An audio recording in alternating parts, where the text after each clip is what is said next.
What's going on, guys? So for today's lesson, we're going to look at 12 essential Duane Allman licks, and these are just a multitude of licks that he used throughout his brief career that kind of helped define his playing style. What we're going to do, I'll show you the lick, and then we will hear some clips of Duane actually doing the lick himself, and then we'll talk about how he applied the lick in that given situation. So let's go. The first one is what I call the tri-pull. By the way, I just make these names up. These aren't official names at all, but I call this one the tri-pull because it kind of has 3 pull-offs in it. It looks like this.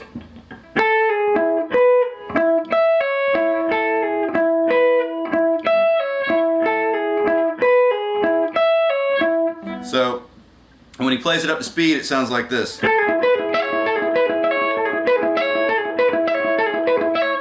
And he does a lot of variations on that. You'll hear that lick, and we'll listen to some in just a second. You'll hear that lick like in Mountain Jam from Eat a Peach. You'll hear it played there during Duane's solo. You hear it on the Layla album, Derek and the Dominoes, at the kind of toward the end of his solo on Why Does Love Have to Be So Sad.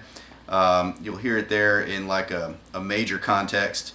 You'll also hear it in a major context as well in You Don't Love Me. He's doing it at the end there in the key of A,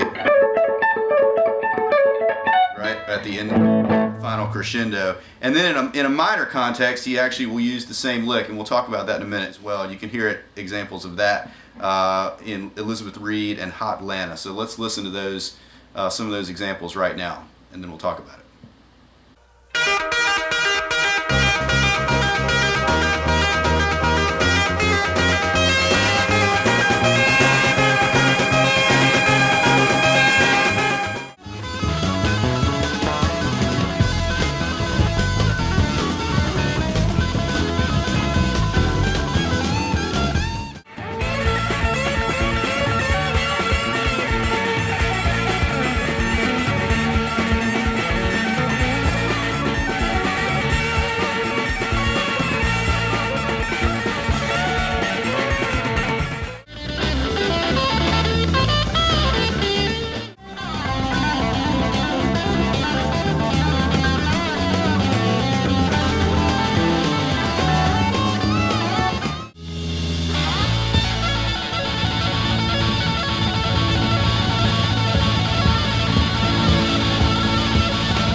Okay, so when you're doing this lick in a major context, you got to think about major pentatonic. So if we're in E,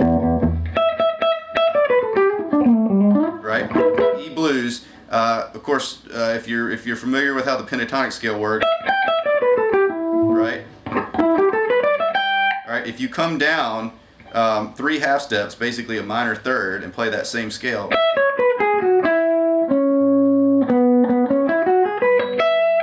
You're now playing in E major. And instead of thinking of your root here, think of your root here. Right? So your root's still E. Right? But you're playing the scale in a different context. And so Duane would do that with this pull-off lick. So it goes pull off here on the B string. Kind of make a bar here, right, with my index finger, but he's pulling off and then striking the G string or the 3rd string, followed by a quick pull off here, so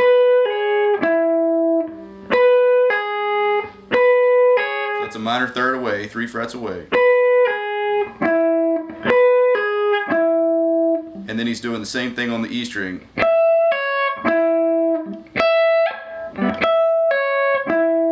The G string there, so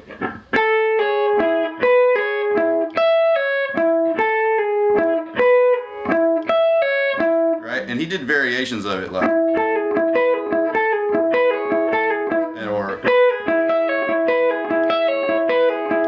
but the full one that you hear most often probably is So it's pretty simple, but it's a really cool, definitely Duane thing. I'm pretty sure he kind of invented that lick. Ah. And no, I don't have tabs for any of this stuff, guys. I'm sorry. By the way, gear-wise here, we just got an R9 Les Paul, completely bone stock, into a 50s Tweed Deluxe that's turned on to about 3. So it's a pretty clean tone here for this. So that's the tri-pull. That's the tri-pull.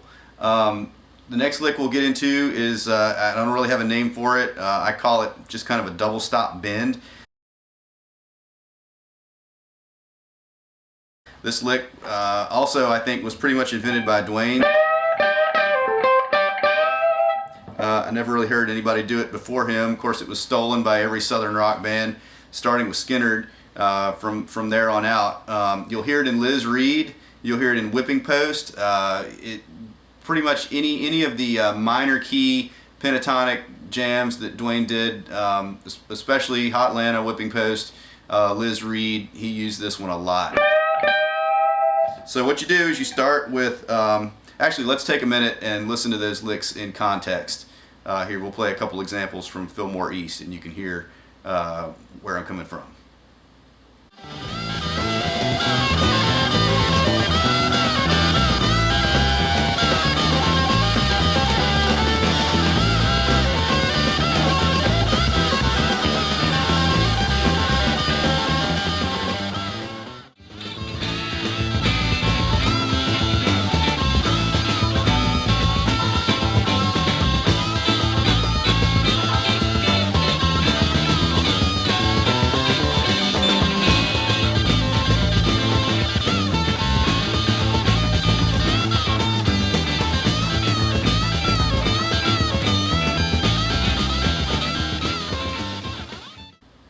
Okay, cool. So you guys heard what that was all about. So really how that's being done is pretty darn simple. So if we're in the key of A, and if you guys haven't figured it out, Liz Reed, Whipping Post, and Hot Atlanta are really, really similar tunes, and Duane used a lot of the same motifs for those, for soloing over those chord structures, which was almost always A blues or A Dorian, right? So for that lick, if you think of your A blues scale up here, if you come down a full step from tonic, so you're coming down to G right here, so that's your flat 7, put your pinky there, and then you want to put your ring finger on this D note right here. So that's was that 15th fret B string, right? So you're creating a 4th double stop like that, and what he's doing is he's bending with his 3rd finger, right? So, and you get, and it's really a rhythmic thing because you're getting a lot of this kind of thing.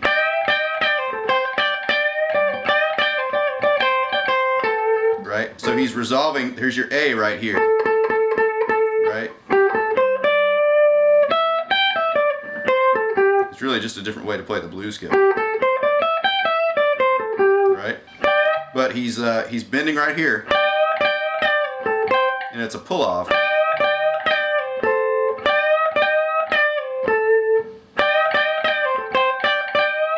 Right? So that's the one from Elizabeth Reed anyway. That's the famous one. Real staccato, real punchy.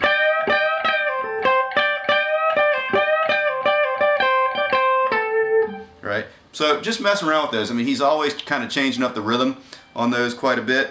But really, that's all there is to it, guys. You're holding the flat 7 here, and you're bending that D note up, which is a 4th, actually. That's going to be the 4th in the blues scale.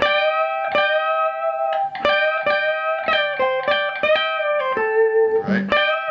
And resolving back to your tonic there, your A.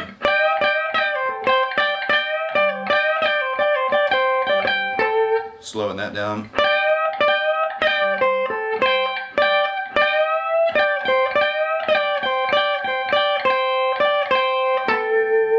Right? So he's letting that high G ring out the whole time. I think if you just learn that, that's useful enough right there. Right?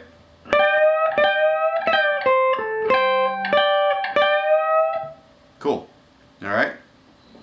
So that's the double stop bend. Lick number 3. I kind of jokingly call this one the higher power chords. They're power chords, but they come from a higher power. Just kidding. Anyway, bad joke. Sorry. But really and truly, that's all these are. Let's listen to Duane using this particular device right now from the end of "You Don't Love Me" at the Fillmore. I've got a bootleg version of Elizabeth Reed and the Fillmore version of Whipping Post, and we can hear him using these power chords. Let's take a listen to that right now.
Okay, cool. So you guys heard what's going on there. This particular device is commonly mistaken for octaves. Right? It's not octaves. It's power chords. Really, the power chord we all know and love, right? All right. He's just doing it up high. That's why I call it a higher power chord. And really, you just mess around, and I think he's really thinking of his index finger as being the root, right? And the 5th here is is going to be where his ring finger is. And it can get a little tricky. Your brain can get twisted around when you're thinking about these because you're not really, you lose context sometimes. But he always thought of, or he usually thought of his ring finger his index finger as being on the root. So if we're in A, for example, A minor. Here's an A, here's an A, so we're going to think of that as root. Alright, it's almost like King Arthur's court, right, with the trumpets doing the you know, proclamation or whatever. So yeah, that's kind of that sort of sound. That's a very Duane thing right there. He did that an awful lot.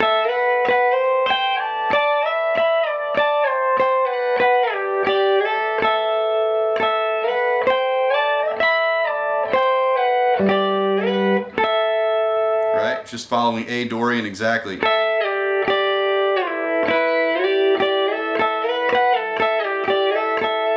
So that's something you can just really easily add right into you know, whatever you're doing to add a little Duane flavor right there. So higher power chords.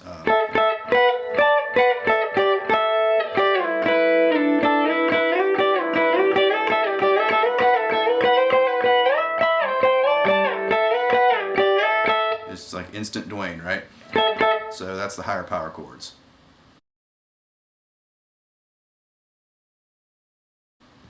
Okay guys, carrying on here, this next one up, lick number 4, I call it the 635 bend.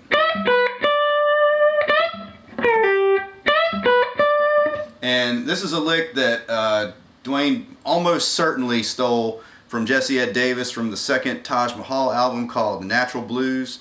There's a track on there called Ain't That a Lot of Lovin'. Let's listen to it right now.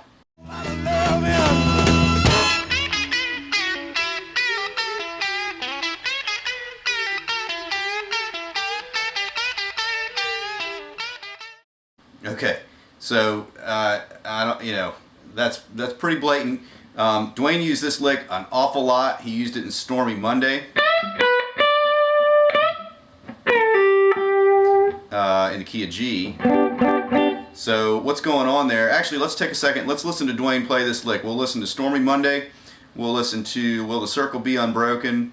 from at the end of Mountain Jam off Eat a Peach, and then we'll hear Please Call Home. Let's listen to those three right now, and you can hear this in context.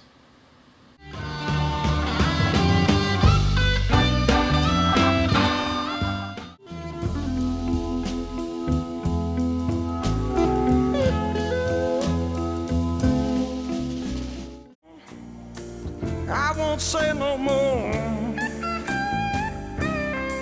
My heart ain't in it, but I'll. Okay, so here's what's going on there, guys. Basically, let's say we're in the key of G here.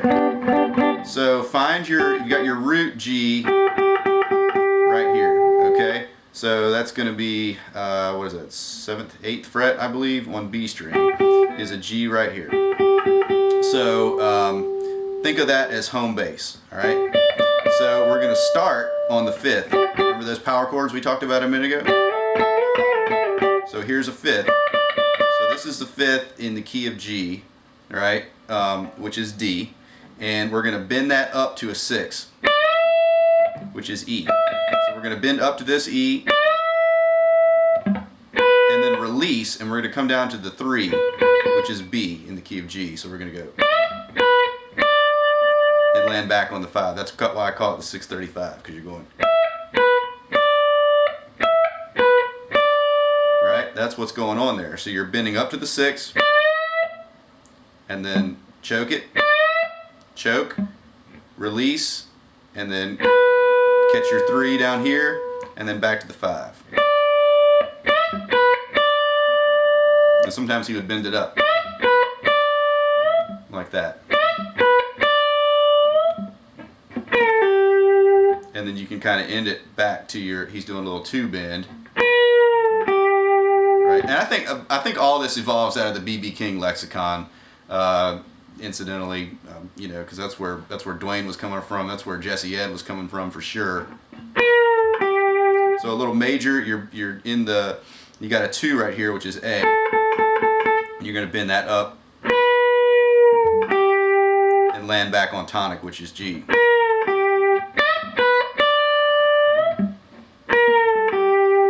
So that's that lick kind of in the key of G, right? Let's think about it in the key of E for a minute, right? So like at the end of Circle Be Unbroken, he's thinking of it here. Same lick, different key, different fingering. Same concept, right? Up to the 6, back to the 3, 5. Choke, down to your 3, 5. Little 2 bend. You're pre-bending that 2 right there, right? So that's the 2. So that's was that F sharp? So you're pre-bending that F sharp up to a G sharp. And releasing it.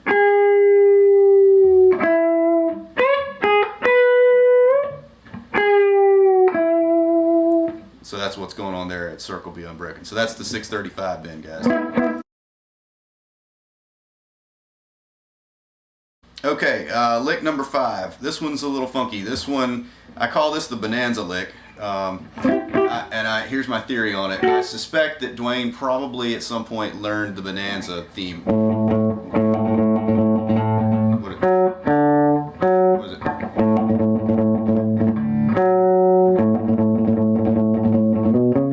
Right? It's ridiculous, but I suspect that at some point he probably heard that on TV. That show was on TV when he was growing up a lot in the early 60s. I think he heard it. My guess is at some point, this is total speculation, but I'd bet you'd be willing to bet he learned that, and that rhythm kind of stuck, because you'll hear that rhythm.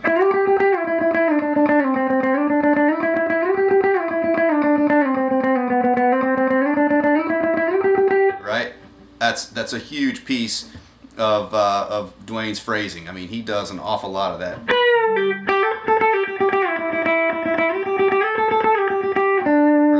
I mean, you'll hear that. In fact, let's listen to some examples. We'll listen to Elizabeth Reed. We'll listen to Whipping Post and Hot Atlanta here from Fillmore. And again, this is something that he kind of relies on the minor pentatonic stuff. Let's take a listen.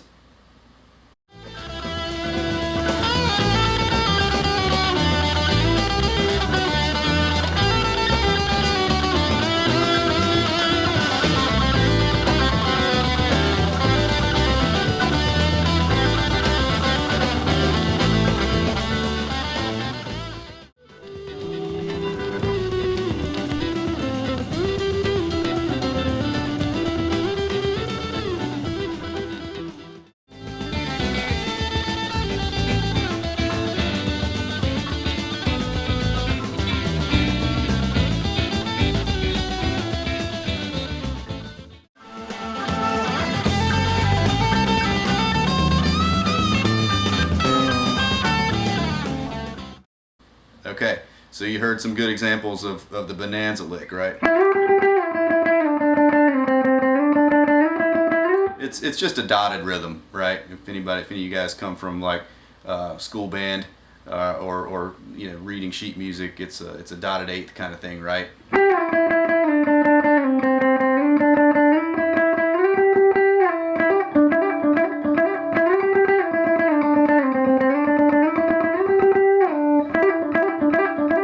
Right? So I mean, it's not so much a lick as it is a rhythm.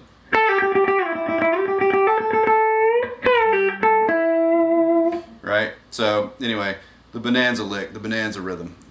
There's one to carry with you.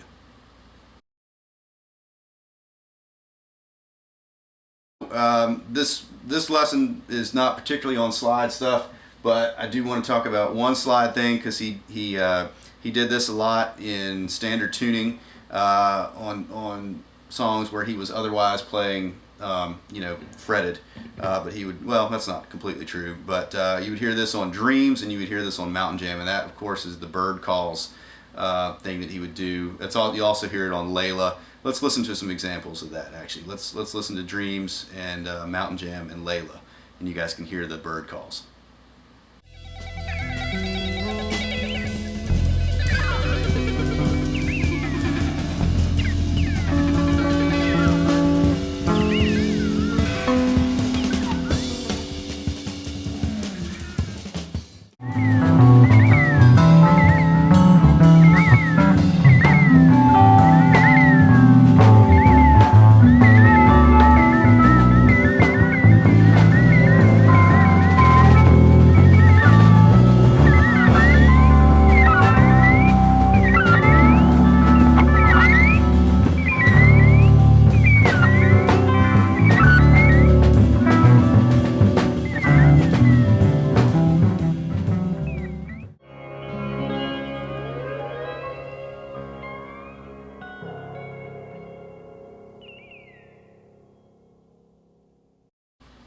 Okay, so pretty cool thing. It's really super simple what's going on there. Basically, you got to reverse things here. So what he would do for this, he would put the slide in his left hand, right?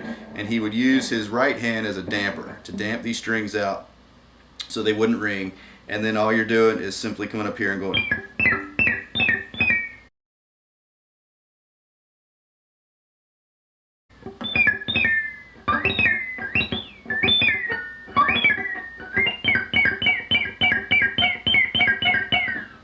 So get yourself a great big old Marshall, turn it up all the way, and be a Tweety bird. So that's all, really, it's super simple, guys. That's all that's going on with the bird calls.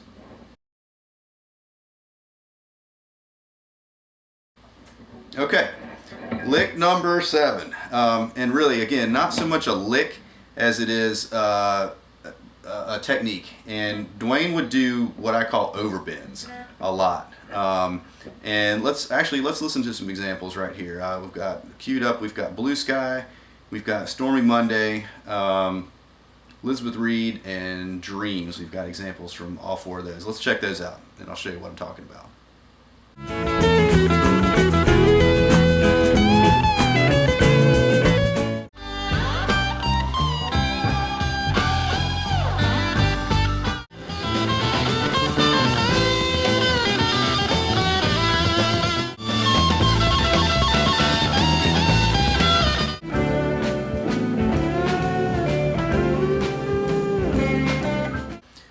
So hopefully you guys heard what I'm talking about there.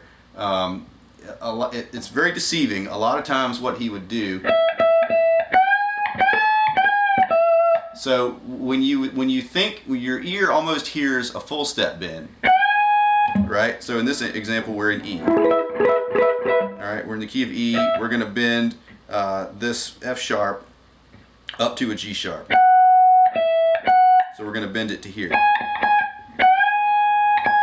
That's a full step bend. All right, Duane would overbend it. Right? So he's actually bending up almost to an A, right? So it's almost a minor third. He's going to bend up.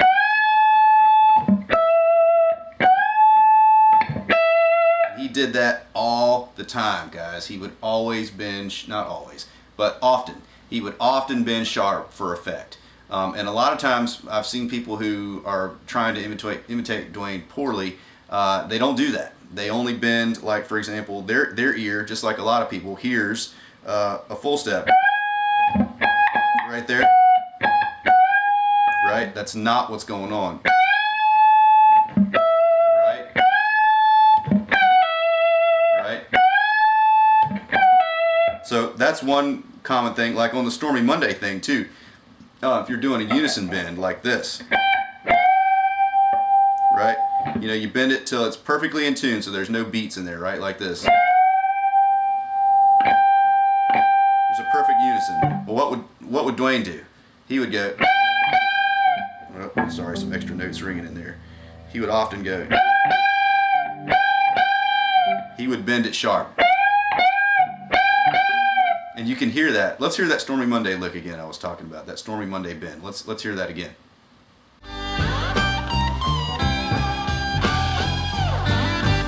Yeah, see? Bend sharp, guys. That's what's going on with the overbends. And you got to use your ear. You can't overextend. You can't go too far.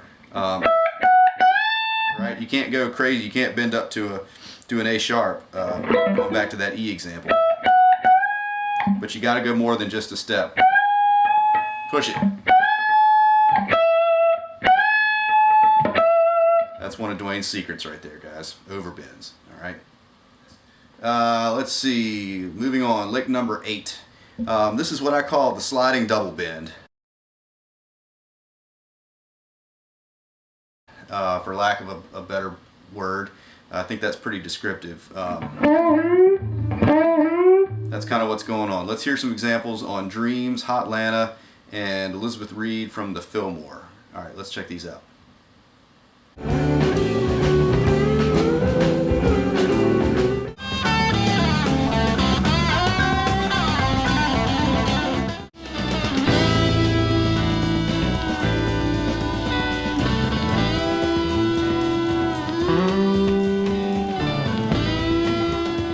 Okay. All right, so what's going on there? Let's look at the Dreams one, for example.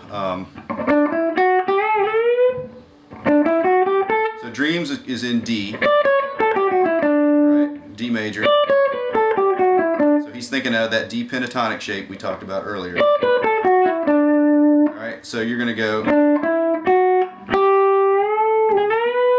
So it's difficult. I'm not going to lie to you. So what you got to do here on this thing, especially when you're bending with the middle finger, for me, because my middle finger is not as strong as my ring. So what he's doing, he's going. So slow it down.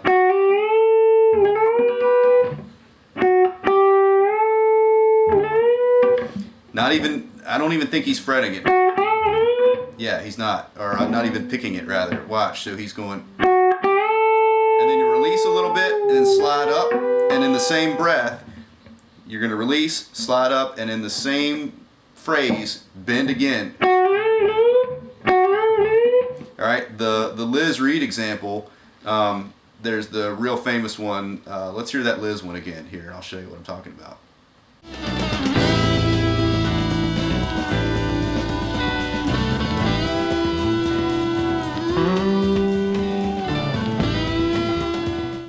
Okay, so that's toward the end of the Liz solo. Right?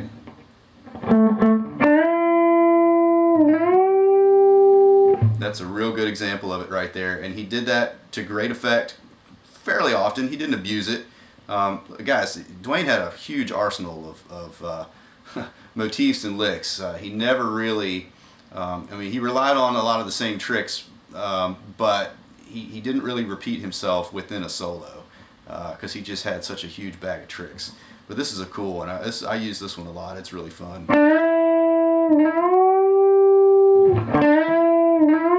And you can do it anywhere. And we're still in A. So let's think about your flat 7. Bend up to tonic. You can use it there. You can use it anywhere. And I do, because it's fun to do, and it's kind of one of those things that's instantly recognizable as Duane. I never heard anybody do this before him. Sliding double bends.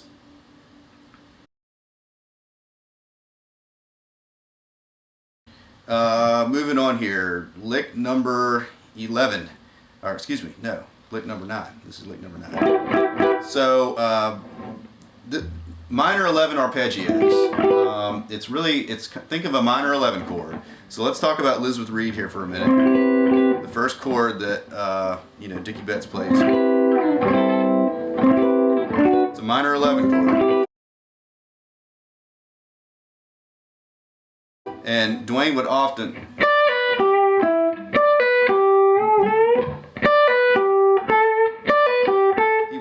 use that.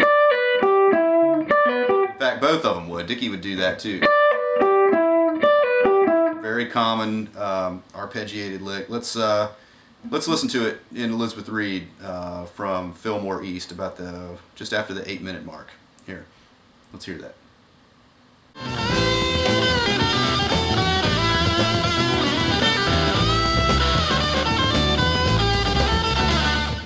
All right, guys. So.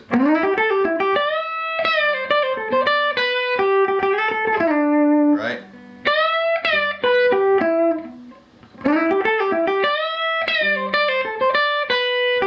That's what's going on.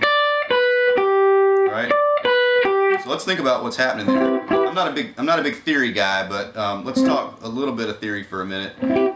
Theory light. Let's talk theory light. So looking at this chord, analyzing this chord right here. Like I said, it's a minor 11 chord. So think of your tonic here. All right, there's A. So there's your root. There's your third. There's your 5. There's your flat 7. There's your minor 9. And there's your 11 right there, which of course is the 4 in the key of A. So A, the 3 is C, the 5 is E, the flat 7, the minor 7 is, what was that, G? Yep. And your 2, or your minor 9, is B. So there's your chord.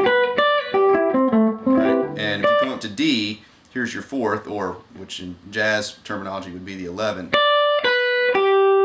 So Duane would do that a lot.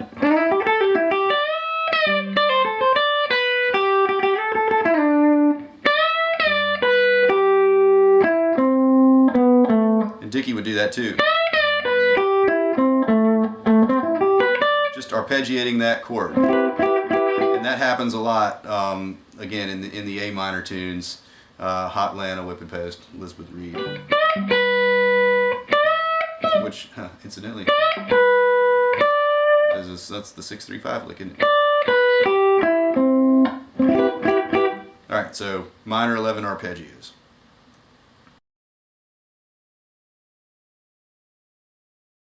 Okay guys, we're coming down the home stretch. Lick number 9. This is, lick number 10.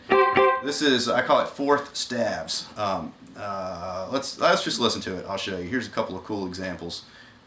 These are both from bootlegs. This is just a lick Duane playing solo at the right before they start "You Don't Love Me," and a bootleg Elizabeth Reed from '71. Here, let's hear it.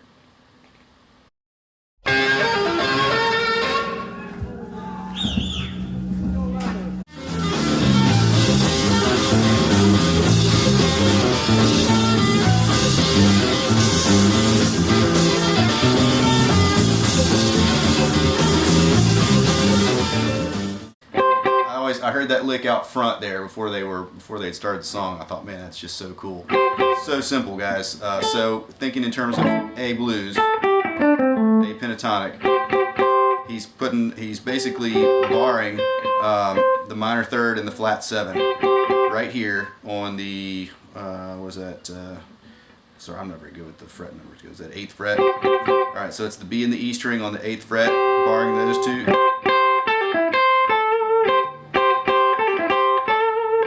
He would do that a lot. And there's a pull off from tonic back to the flat 7 to the 5. Slow it down.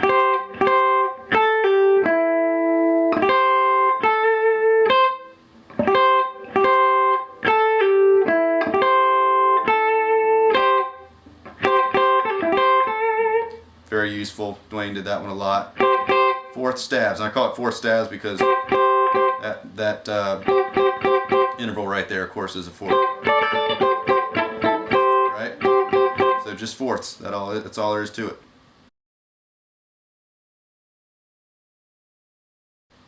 Okay, almost done here, guys. Lick number 11. This one is not really a lick so much as it is a technique. I'm pretty sure Duane stole this from Dickie, because I never heard him do it on any of the very early stuff like Hourglass or anything like that. I call it pick trills. Let's hear it in action here. Here's an example of it from Elizabeth Reed and from Dreams at the Stony Brook show from '71. Here, let's check those out.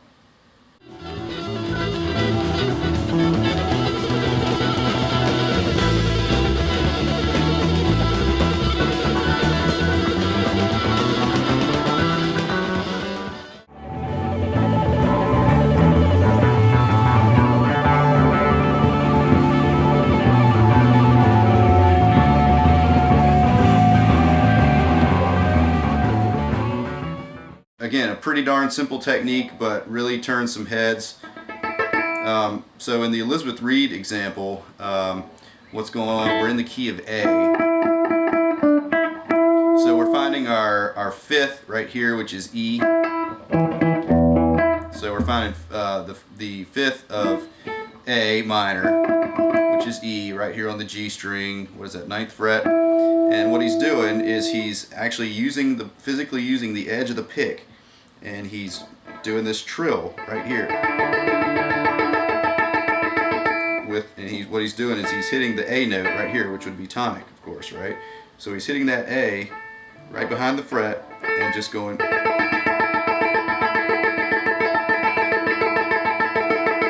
And he would do that a lot, like in the Dreams example. Dreams, of course, being in D. So.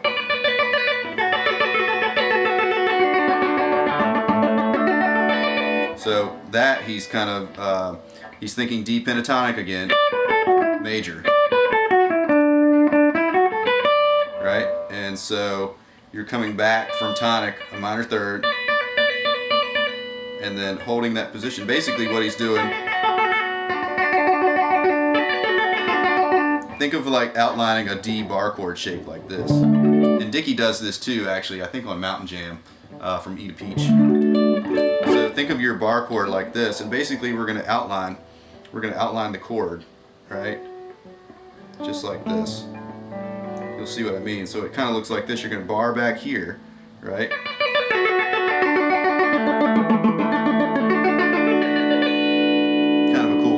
Kind of a cool thing. And that's again, I'm pretty sure he stole that from Dickie.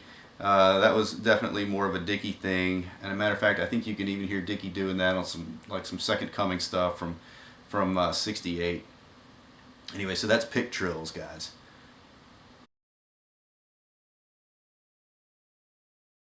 Okay, all right, we're gonna round it off here with what I think is the most beautiful thing that Duane ever did. Maybe excluding Little Martha, but the most beautiful electric thing. Really, it was using the Lydian scale here. And again, this is kind of getting to the extent of my theory knowledge, guys. I'm not a big theory guy, but at the end of Whipping Post, Duane launches into this Lydian thing that is just from another planet. Let's listen to that. Let's take a listen to a few seconds of that.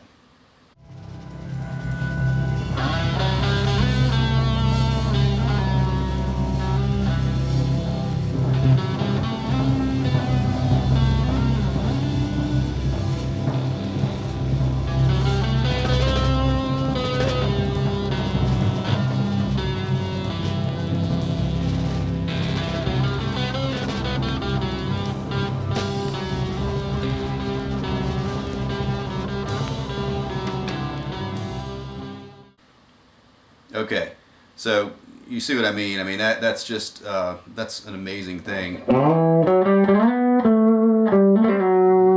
So how do you achieve that? What's going on there? So all right, a little bit of theory. We're in whipping post, of course, is well, some could say it's in A major.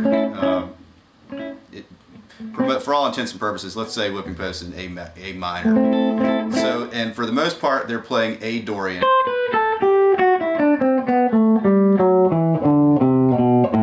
Throughout that whole song. What is A Dorian? A Dorian is a G major scale that started on the second note. So, right? So let's start that on the second note.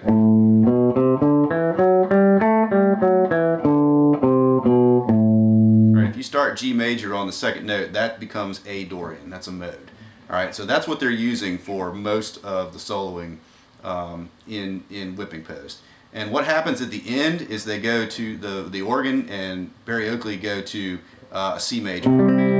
Okay, so C becomes tonic at the very end there. You'll notice that the organ's holding a big giant C major chord at the end, and Duane is soloing over it. So what happens at the end is Duane doesn't change a thing. He keeps playing A Dorian. Well, what happens? A Dorian over C major actually becomes C Lydian. So let's think about that for a minute. Let's take the same scale, G major, and if we start it on C major, right? But we're still playing the G major shape. All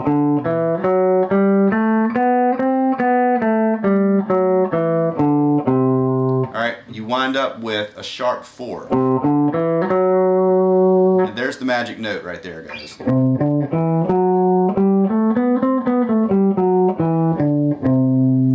Play that over a C context, you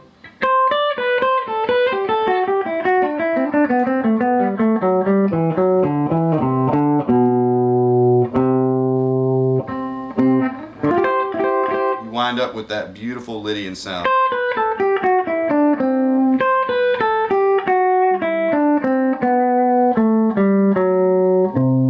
Keep thinking of that C sound, right?